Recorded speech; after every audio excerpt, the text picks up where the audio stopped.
get into it. We're gonna start by just graphing sine, right? It's a nice review from before break. Maybe you're great at it, maybe you weren't so great at it. The period of sine, it has no numbers, no modifiers, is gonna be 2 pi. So let's go down here and let's mark 2 pi on our graph. And sine also has an amplitude of 1, which means it goes up to 1, and then of course down to -1. So let's label that as well.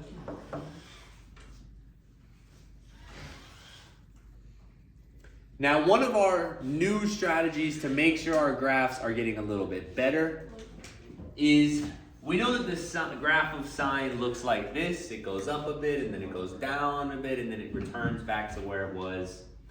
We're gonna be thinking about taking this graph and splitting it into 4 sections, okay? Now, those 4 sections are the top, the middle, and the bottom. And so those sections in the middle, when we cut it in half to find the middle, and then find your like 25% and 75%, that's gonna make 4 nice pieces, and then we can find exactly where we should be reaching the top and where we should be reaching the bottom. So if we have 2 pi, the first thing you do is you take that period and you cut it in half. Half of 2 pi, we're gonna put another line. That's just regular pi. And then we're gonna try to take those and find the middle of those 2 sections. Right now we have kind of like our 0%, 50%, 100%. We wanna try to find those 25% and 75%. Now that's pretty easy because we've done 2 pi many, many times. These are like our quadrantals. So half of pi is gonna be pi divided by 2, or pi halves. And then in between pi and 2 pi, it's the last quadrantal, 3 pi halves. And we'll talk about some strategies for how to find those. Now the reason that we like these is because they make our graph very accurate. At each quadrantal, we can fit each of these little pieces. So because we're graphing sine, it's gonna start at 0, it's gonna end at 0. It's gonna go up, and at the first quadrantal, it's gonna reach its peak, and then it's gonna go down to 0, and then down to its deepest, bottomest point in the valley.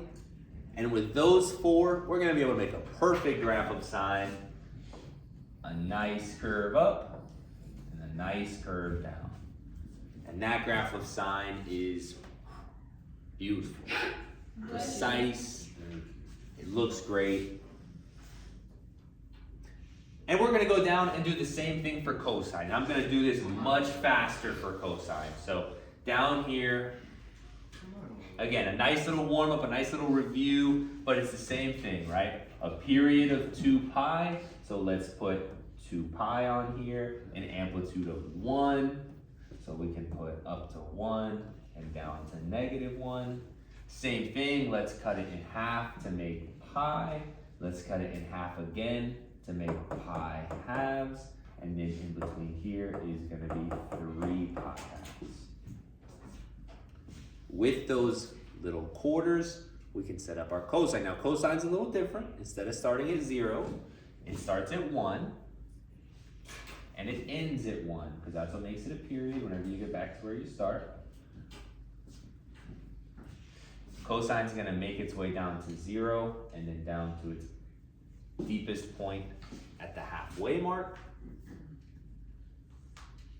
And in order to draw this one, it's always nice half circles. So you're gonna draw a nice half circle, half circle, half circle, half circle. Cosine, honestly, it's a little awkward to draw. Yeah. I don't know why it's literally the same thing, but it never quite looks great. When I draw a sine graph, sometimes I think, ooh, that's excellent. Sometimes when I draw the cosine graph, I don't know. I don't quite like it as much.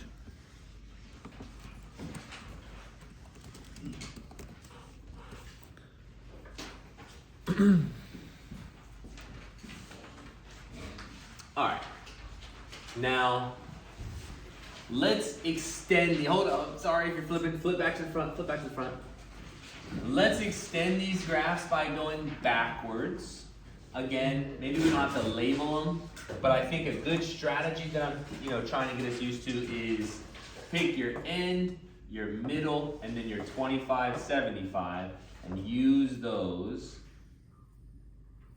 to guide you and make some nice curves. Cosine, pick your end, your middle, 25, 75. Again, it doesn't have to be Mozart, it doesn't have to be Picasso, but we're trying to get a little bit better every time we do it.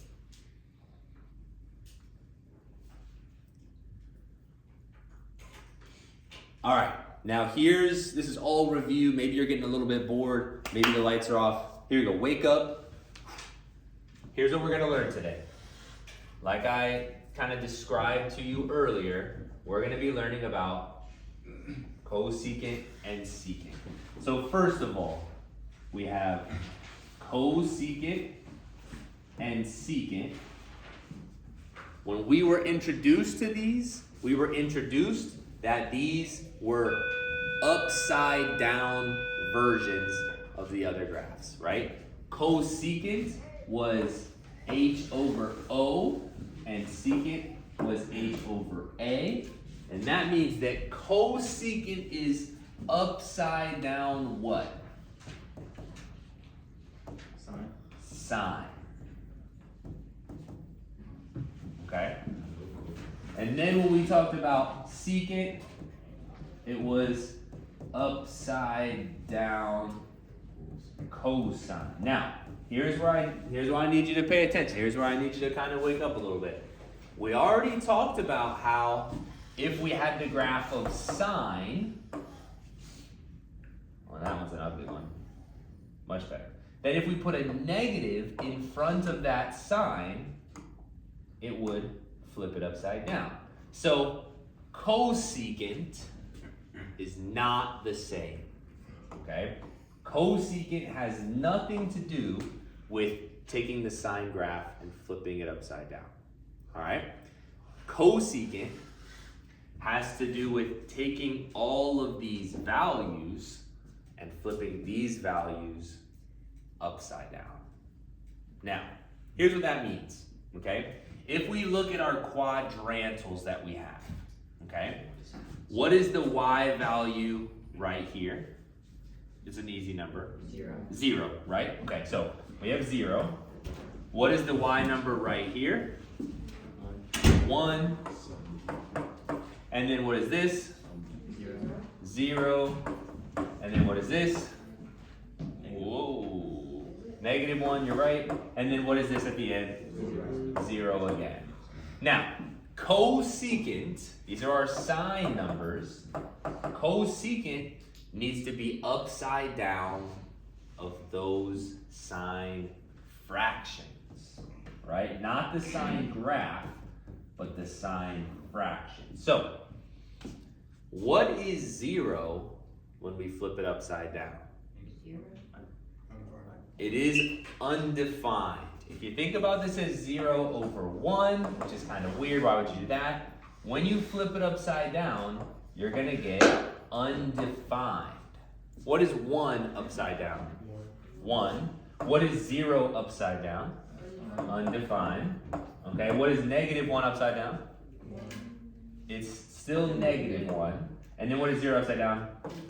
Undefined. So here's what's happening. We're now going to go and we're going to graph cosecant. Again, this is where I need your focus has got to be there here. We're going to go and graph cosecant. Okay? Now, cosecant has the same period, 2 pi.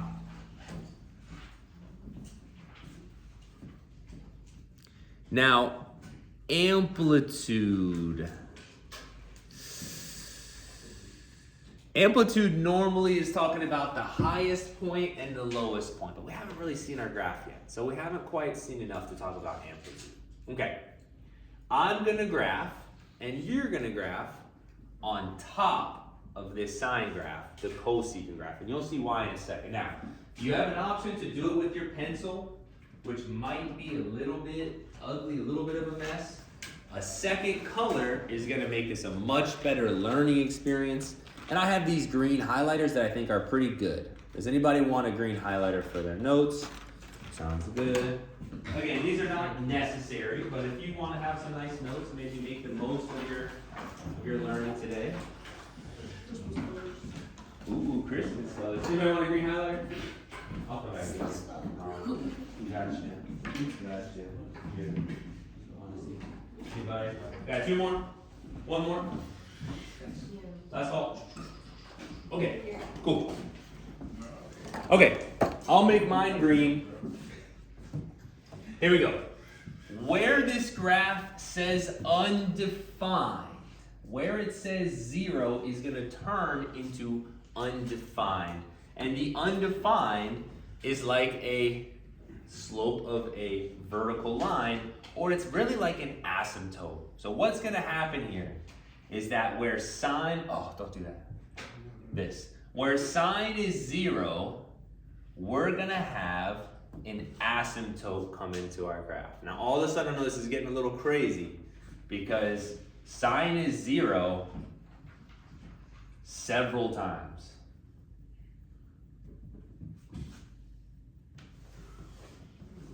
Every time that sine hits 0, it's gonna make an asymptote because that 0 is getting flipped upside down. So on your paper, on the front, on the top, I want you to draw those lines. Now you can do them dashed like I did. You can do them solid if you want. It doesn't really matter.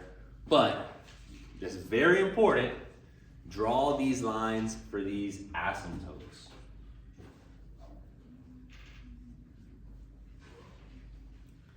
Now the other thing that we saw was that when the value was 1, it stayed 1. And when the value was -1, it stayed as -1. So with my green, I'm gonna go and find right here where it's 1, and I'm gonna keep that as still +1. And where it says -1, I'm gonna keep that as the -1. And I can even over here where it's 1, keep that. Over here where it's -1, I can keep that. Now, I kind of have the option as a teacher. We could do even more. What is this point? And flip that upside down. And what is this point? And flip that upside down. Or I could just show you how the graph looks. And you know what? It's the first thing after break. Here's how the graph looks, okay? It's a little bit strange. You haven't really seen a graph with this many asymptotes. Here's how it looks. We need to be in between these lines because we never cross these lines, okay? We need to touch this peak of our mountain, but all of these points are going to be flipped upside down, and all of these points are less than 1. If you flip a number less than 1 upside down, it becomes bigger than 1. And so the way that our graph looks is it is still a nice curve, but where sine is a curve going up, the cosecant graph is a curve that goes down.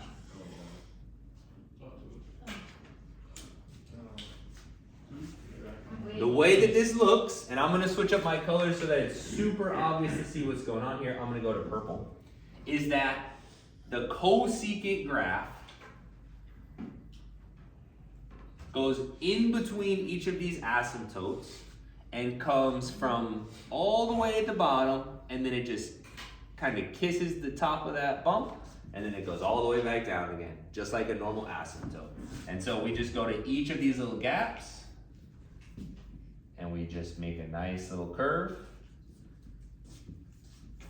Now that is pretty weird, but most of us grabbed our calculator when they came in today. So why don't we try this? Let's grab our calculator. Let's hit y equals, because y equals is how we graph things. At first, let's press sine x.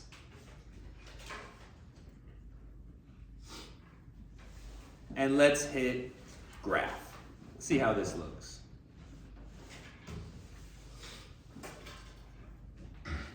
Might want to make sure that you're in radian mode. Now that should look exactly how we expect, right? It's a nice sine graph. It goes up and down and up and down and up and down, whatever. We know that. Now let's go back to y equals, and let's scroll down to where it says y2, where we can type in a new function, and let's do alpha y equals, so we make a fraction, and we're gonna do 1 over sine of x, because we know that cosecant is the upside down of sine, 1 over sine of x, and then hit graph. And you'll see exactly the picture that we have drawn here. And it's weird, and it feels like some kind of weird math made up nonsense. But the cosecant graph is these nice little bumps that kiss the top of the sine graphs as they go down. Okay, now, let's talk about the amplitude for a second. Because the amplitude is supposed to be how high does it go and how low does it go. But these graphs go up forever and they go down forever. So for our amplitude, it's kind of weird.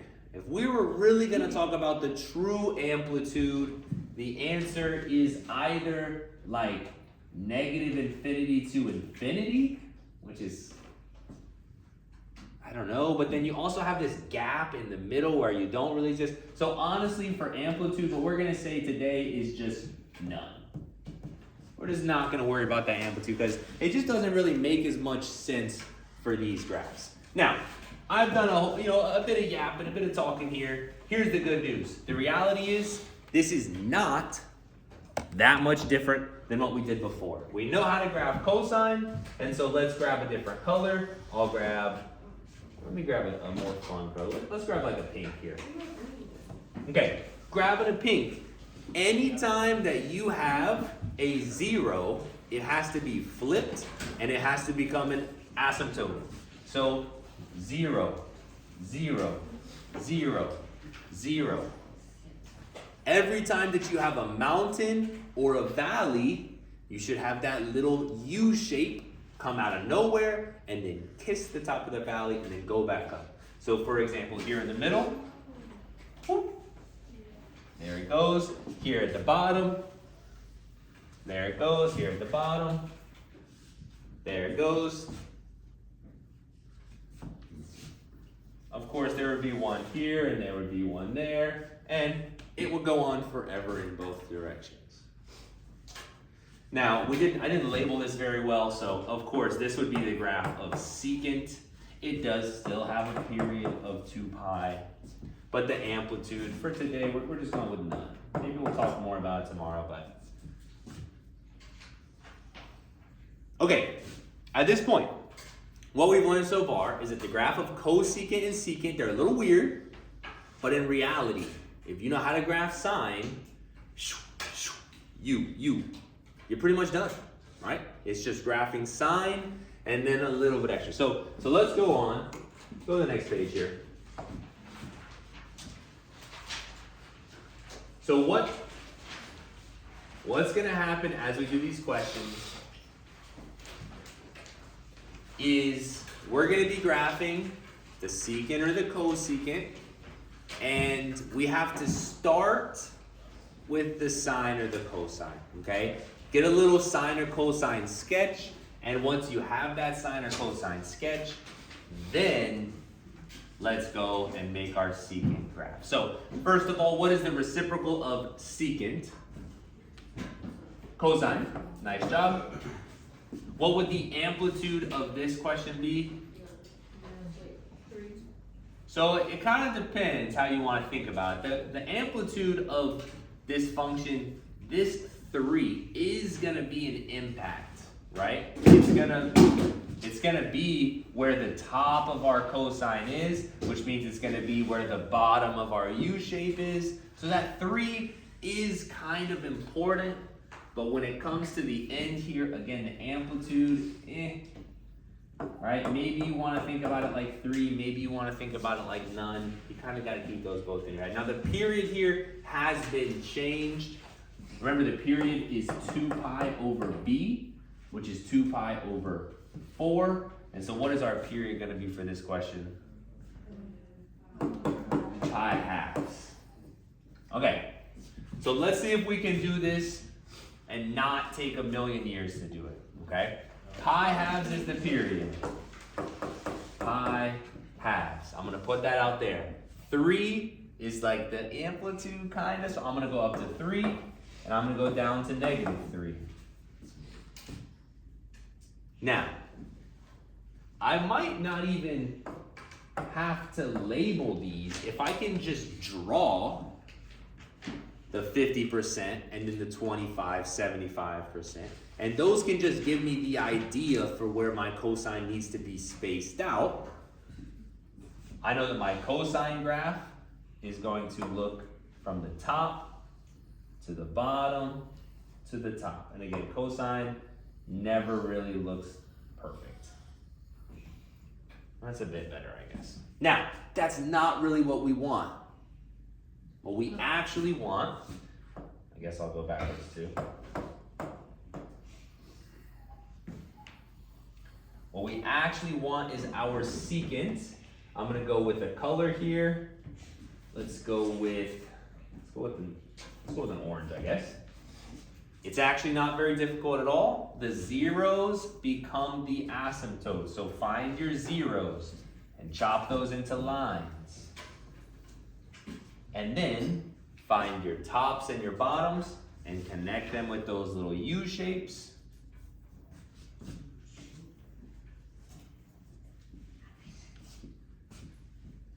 And that is our graph. Perfect.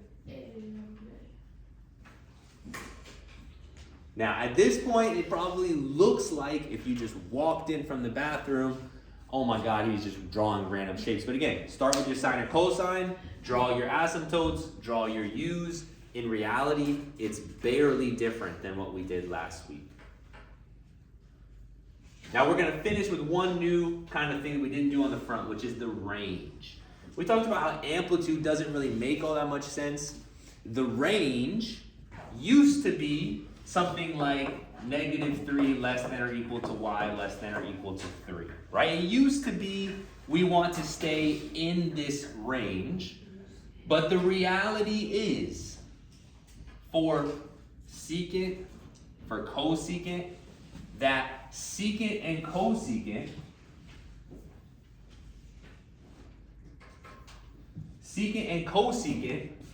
don't exist in this range at all, right? There's no graph in here. The graph only exists above 3, and the graph only exists below -3. So what we're gonna end up doing is instead of writing this combined as 2 pieces, where y is in between the 2, instead, we're gonna write kind of the opposite of that. We're gonna say that y has to be greater than 3. It doesn't have to be less than 3, it has to be greater than 3. We're gonna say that y has to be less than or equal to -3. And you can't really put those into that combo inequality because the way inequalities work, the combo only works when we're talking about between. But this is like an outside inequality. We're talking about you gotta be outside 3 and outside -3. All right, let's speed it up. We're gonna do this question, hopefully quickly, and then we're gonna take like a little 2-second stretch break to wake up a little bit. We got cosecant, the reciprocal is sine. The amplitude, It's kind of like 2, but it's also kind of like none, right? 2 is an important number, but our function doesn't really have an amplitude. So I'm going to put 2 to negative 2. Our period is 2 pi over b, and our b is pi over 4. Little bit ugly on how to handle that. If you're nervous about it, you can always do your fraction rules, which is 2 pi, keep, change, divide into multiply, flip this upside down, keep, change, flip, which is gonna make 8 pi over pi, cross off the pi's, and our period is gonna be 8.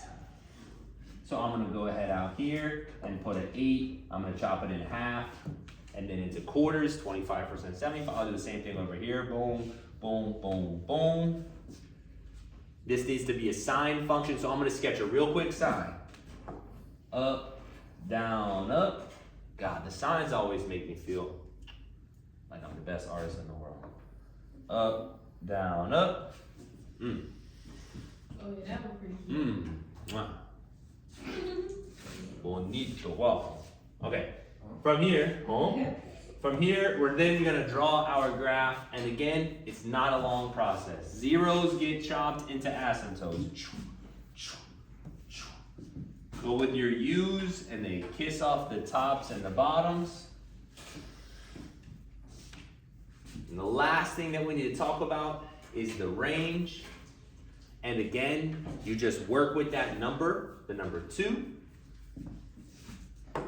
Y greater than or equal to 2, y less than or equal to negative 2. Now, all this work that we did,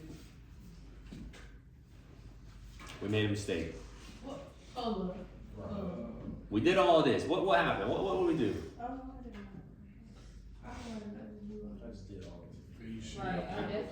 There's no phase shift, right? A phase shift would be a plus in here somewhere. There's no vertical shift, which would be a plus. There is something we forgot about.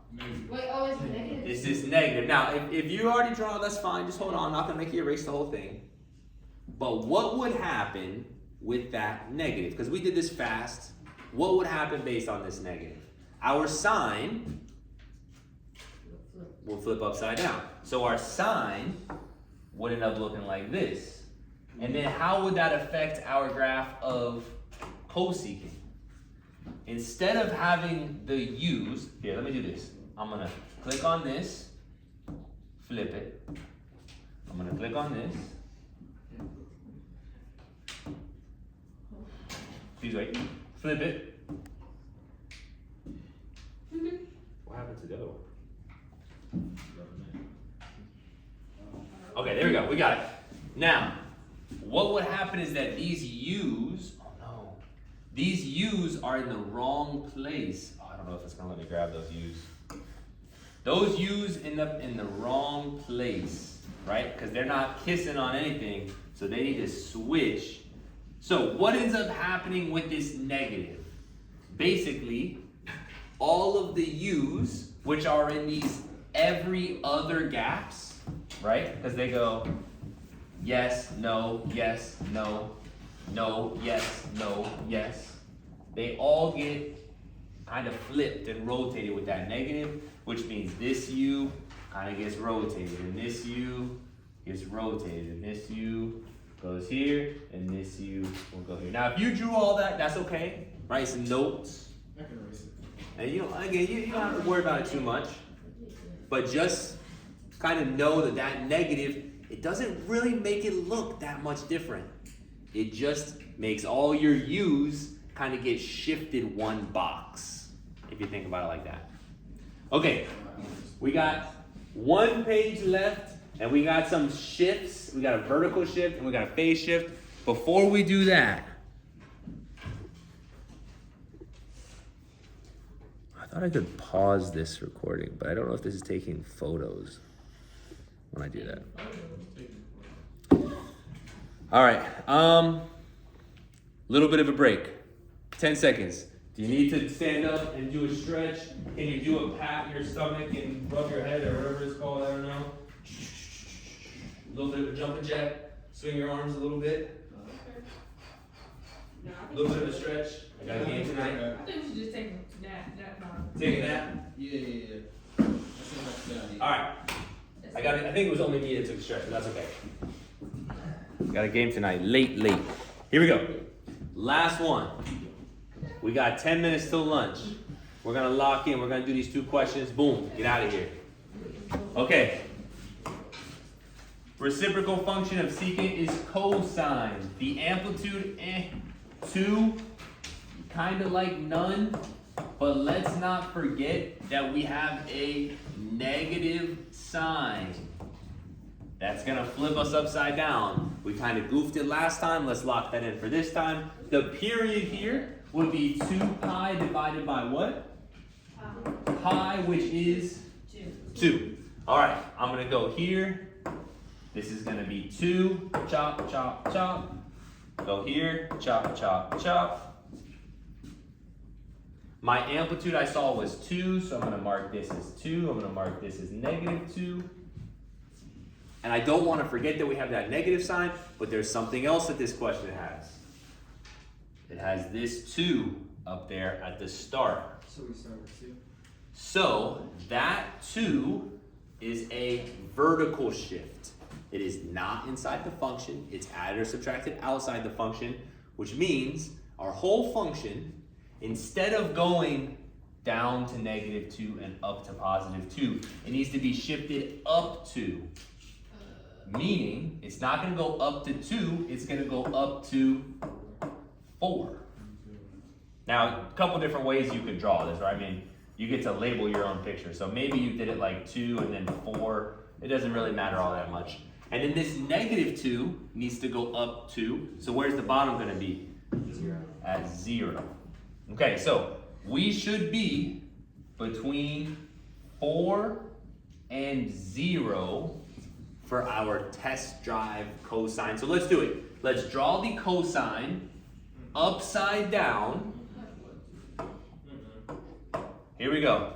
Normally cosine looks like this, but we need to be upside down, so it's gonna start at the bottom. It's gonna end at the bottom. The top is gonna be at the middle. And so we just need to do a little half, half, half, half. Okay. That's a big cosine. Oh, that's freaking different. Half, half, half, half. Again, cosine is the ugliest one, but it is what it is. Everybody's got that one for them. I mean, I'm sorry.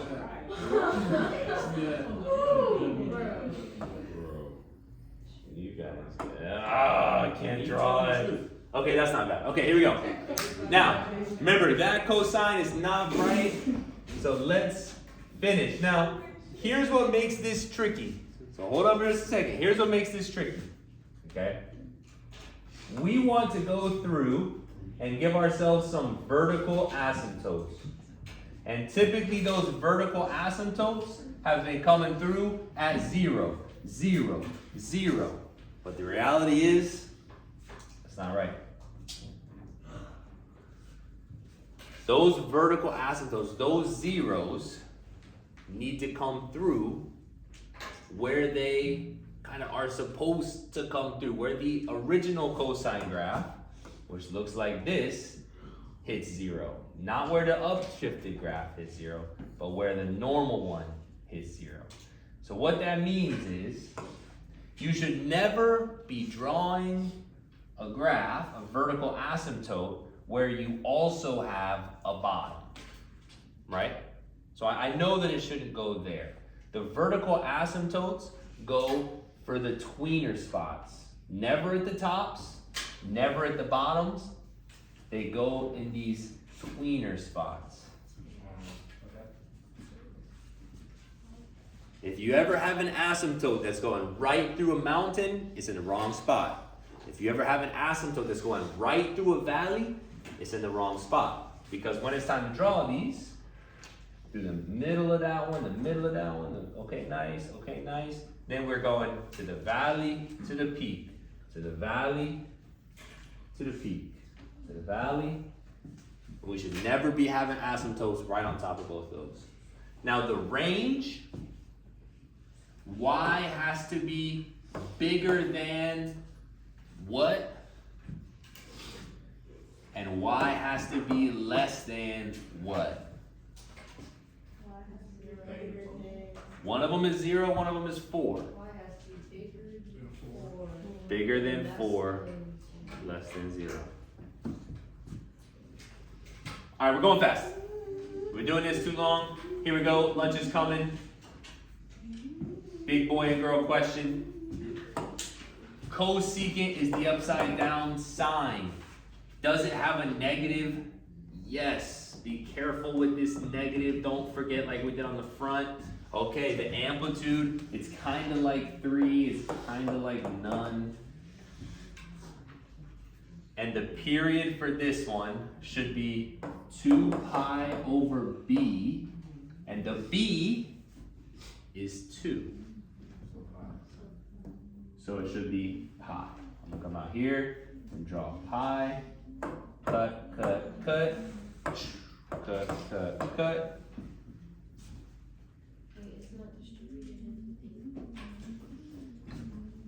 So the b is distributed in there, which has moved it, but the b is still 2.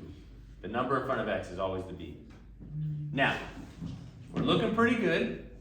As far as the amplitude goes, we have no vertical shift. So what we have going up to 3 is correct. Going down to -3 is correct. We got 5 minutes to lunch. This question's almost over. Now what we're missing is we have this pi here. And this pi is a phase shift. This is our maximum difficulty question here. Phase shifts are always kind of the ugly ones. Phase shifts are moving us left or right. Now they always move us in the opposite direction. So this one's a plus. It actually means that I need to move left. But remember, this number, if it is alone with the x, if it just looks like this, x plus pi, then it would be left pi. If it looks like this, it would still be left pi because the 2 is outside the x. But this question, Anaya was onto it, the 2 is inside there, which means the 2 has been distributed, which means we're not actually going to be going left pi. We're going to be going left, and we need to get rid of that 2. Pi divided by 2. We need to undistribute that 2. The 2 is in there. We don't want it in there. Divide to take it out. So, here's our goal. We need to take a sine function, make it upside down, and move it left pi halves. So we're going to take a sine function, put it upside down, and then move it left pi halves. But where is pi halves? How far is pi halves? All right, so when we're doing these phase shifts, you can't really just draw one, label it pi, and then just be like, blah, blah, blah, blah, blah, blah, blah, blah, blah. You do have to think about it a little bit. If this is pi, then that means this is pi halves, which means kind of like every 2 is worth pi halves, which means we need to take our sine and shift it left 2 of these lines. You guys follow me on that? Yeah. So here's 2 pi, and we need to go left this amount. We need to go left 2 pi. So instead of starting at 0, where am I going to start my sine picture? I'm actually going to start it here at -2 pi halves. Then I need to draw an upside down sine graph.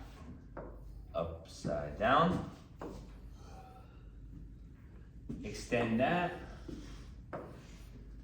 And then draw my cosecant, which is going to be never draw an asymptote at the tops or the bottoms. They always go in these middle sections. asymptote in the middle, asymptote in the middle, asymptote in the middle, asymptote in the middle. You on the top, you on the bottom. You on the top, you on the bottom. It happens really quick. Once you get your graph, boom, cosecant done. Once you get your graph, boom, secant done. This looks pretty good. Now, weirdly enough, this graph, no, we're finished, but remember, phase shifts are really strange because they move us around. This graph right here,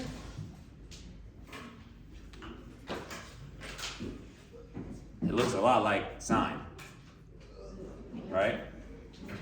Even though we shifted it left and we flipped it upside down, when we did that, it ended up